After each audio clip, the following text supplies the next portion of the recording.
How's it going, everybody? Vermont Tool Company. I found a MotorMax Chevy C10 1966 pickup truck. Check this out. This thing's awesome. They even tried to replicate the engine in the front. Got the headlights right there with the Chevy logo right in the front. And the doors actually open and close. That was so cool. And I really like the wooden back right here. It actually looks like it's wood.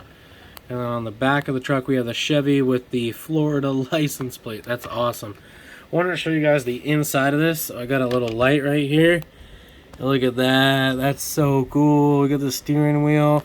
And I bet you if I flip this over on the other side, I open up the door.